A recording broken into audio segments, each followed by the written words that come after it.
welcome to episode 18 of Sisters Talk. I'm Marie Robinson. And I'm Charlene Lutz.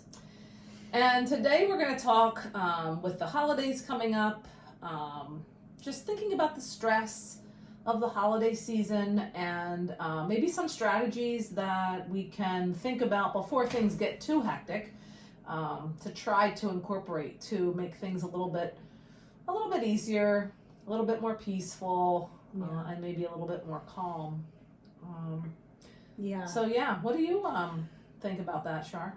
Yeah, I think for me, over the years, it's been a mindset shift that has been really helpful.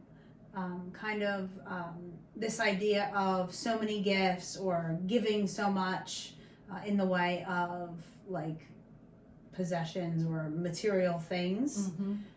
And we've kind of shifted in our family to experiences, and that has alleviated a lot of the stress. Great. So things like light shows or going to do something at a local church or something like that will be giving back in that way has alleviated a lot of that need to constantly be like more. Yeah. But I think it's hard not to get lost in that when we're constantly flooded with kids that want things and maybe adults that want things, and just sort of that. Yeah. Just as a society, we are collectors of things. Yeah, absolutely. So. And when you just talked about mindset, I think that's a really good point. One of the ways that I've tried to shift my mind is being realistic and really saying, what can I do given my current situation? If I'm working a lot, how do I scale back? Or even the planning ahead. I've been definitely working more towards, not waiting until the last minute to do gifts, not really over scheduling things, and just trying to keep it simple. Yeah, I like that about not over scheduling, because I think even when there's been some years where I've been looking at all of the experiences that we could possibly do, and even that can become overwhelming. Absolutely. Right? Because it's like I remember one year it was Disney on Ice, and then it was like a light festival and a parade, and by the end of it, you're exhausted. You're already tired just thinking about that. Exactly. So I think that kind of prioritizing what is going to be maybe the most fun for the family, and picking one thing. Right. And giving plenty of time for, what we've talked about before of just being, right? And just enjoying one another's company, doing something, something a lot more simpler, I think, than our natural go-to is sometimes that we have to create this, big event, and we have to go somewhere to really experience fun when, it can be something simple like a game night. I was just thinking that. Yeah, put on the Christmas music and light the candles, and it's, that's it. Or maybe working together on a special project, or, like we were talking about, we did do the gingerbread houses, but we were talking about maybe doing some different crafts in the future. Maybe Christmas tree decorations, things like that. Yeah, I think those are great ideas. And I mean, we're so lucky to be in northern Maine, where you can also be outside in the winter doing things like, so if you're in a cold climate, sledding, and even, I know people are, I don't think yet, but ice skating on ponds. And so all that. Snowshoeing. Cross-country skating. Lots of good options if the snow is there. Definitely. I feel like this is all coming down to really thinking about what's in our control, right? And I think that so much that process is kind of where my mind has been going to lately, because sometimes we want to control what others are doing or other, situations that may not be within our control. But I feel like the things that we just talked about, those are in our direct control. Like I can decide to shift gifts from material things to experiences. Right. I can decide, collect it with the family, of course. Right. What the holiday, schedule is going to look like. Yeah. Well, and I think it's so easy. I mean, when you said that, it made me sort of reflect on how it's so easy to feel less than or not good enough because we have all of these societal pressures telling us to be this way or not to be this way, and we're falling short. And I think that when we really can stay in our own values and strong in what we believe in, then we don't sway so much with that, and we can really sort of cultivate something that's our own, that feels really authentic to us and to our family. I love that. I think that really is spot on, and I think it's really particular to women too.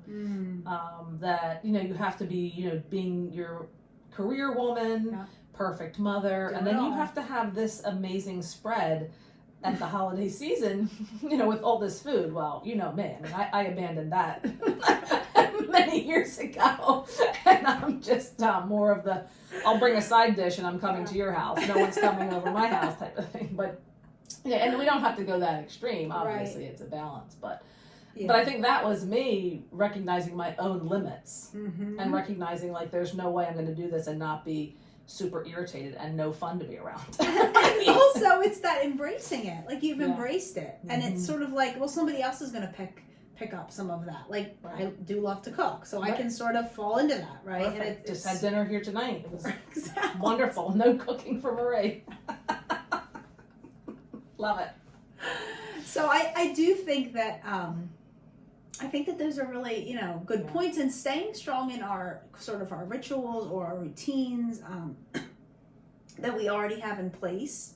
I think is also like, it's easy to forego workouts throughout the month of December, right? Because we're running here, we're baking cookies, we're whatever we're doing, and just sort of making that time to continue on those paths that we've worked so hard, the wellness to establish, the physical wellness. Not only like we're talking more about kind of the mental stress of everything, but if you do start slacking in some way or forget about because of the busyness your physical body, that can contribute impacting everything to your mental your mental status. So I think it's hard, but I also think that it's good to develop certain strategies. Like I like to write things down, especially when I feel like I've fallen away. Like I haven't been doing my workouts lately. I mean, I did hurt my foot, but before that even, it wasn't, it's been kind of falling by the wayside because I've been busy and this and that. And then what helps me is to go back and kind of map it out and make a plan and actually write it and then put it somewhere that I can refer to it. Just as a reminder, not to beat myself up, but just like, remember this is important to you.